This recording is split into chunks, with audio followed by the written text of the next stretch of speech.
Simple present tense আগের দিন বুঝিয়েছিলাম তাই তো। এবারে এই যে নিয়মটা আছে দেখ, ফর্মুলা কি আছে, প্রথমে সাবজেক্ট হবে, তারপরে ভার্বের এক নম্বর ফর্ম, দেখ এটা এক নম্বর ফর্ম, তারপরে অবজেক্ট হবে, তারপরে রেস্ট হবে, মানে বাদ বাকি অংশ হবে। এবার একটা एग्जांपल দিচ্ছি দেখো, আমাদের কি উদাহরণ দিয়েছি দেখো, they play in the field, তারা মাঠে খেলে। এই দেটা কি, ভেরি গুড, যেটা সাবজেক্ট, প্লেটা কি, প্লেটা কি ভার্ব,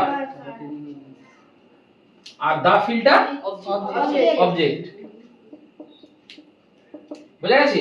অর্থাৎ এই আসছে সিম্পল প্রেজেন্ট টেন্সের যে ফর্মুলাটা, এই সূত্রগুলো মনে রাখবে, যেমন যেমন অঙ্কের হয় এখানেও হয়, সাবজেক্ট, ভার্বের এক নম্বর ফর্ম, অবজেক্ট আর বাকি অংশ, মানে রেস্ট, রেস্টের বাংলা কি, বাকি অংশ।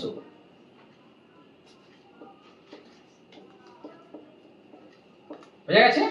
তাহলে একটা উদাহরণ দিয়ে বুঝে নি, they play in the field, তারা মাঠে খেলে। এই যে তারা মাঠে খেলে, আমি যে বাংলায় বলছি তারা মাঠে খেলে, তোরা ইংলিশ করার সময় ভুলেও তারা তারপরে মাঠে দিবি না, ওইটা শেষকালে হবে। আমাদের এই সূত্রটা মনে রাখবি। দেখো প্রথমে সাবজেক্ট হয়েছে, তারপর দেখো ভার্বের এক নম্বর ফর্ম হয়েছে, শুনতে পাচ্ছিস, দেখতে পাচ্ছিস, তারপর দেখো অবজেক্ট হয়ে গেছে। এবার ধরো বললাম যে সে মাঠে খেলে, তাহলে সে ইংলিশ কি হবে, হি অথবা সি, কি হবে,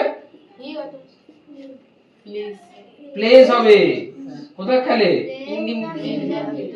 ইন দা ফিল্ড। এবার তোরা যারা আগের দিন ছিলিস নি, ভালো করে দেখ, এদিকে পরে ঢুকবি।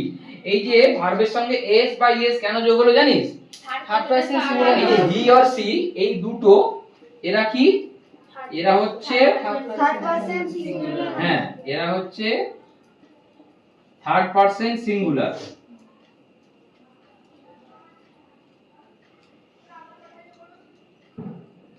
যেহেতু এইগুলো থার্ড পারসন সিঙ্গুলার নাম্বার, তাই ভার্বের সাথে এস যোগ হয়েছে অথবা ইএস যোগ হয়, মনে থাকবে তো। এটা আমরা আগের দিনের ক্লাসে একটা রিক্যাপ করে দিলাম, যারা আগের দিন ছিলিস না তাদের জন্য। বোঝা গেছে? এইটাই মেইন। আবার বলে দিচ্ছি যে বর্তমানে যা কিছু হয় অভ্যাসগত বোঝায়, যা কিছু করা হয়, এবং আরেকটা হচ্ছে চিরন্তন সত্য ঘটনা, মানে ধর যে ঘটনাগুলো আজীবন একই, মানে ধর বললাম যে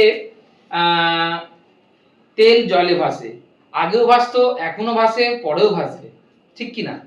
আচ্ছা, এবার দাও, সূর্য পূর্ব দিকে ওঠে, সূর্য পশ্চিমে অস্ত যায়, এইগুলো সবই কিন্তু চিরন্তন সত্য ঘটনা, হ্যাঁ, বা ইউনিভার্সাল ট্রুথ।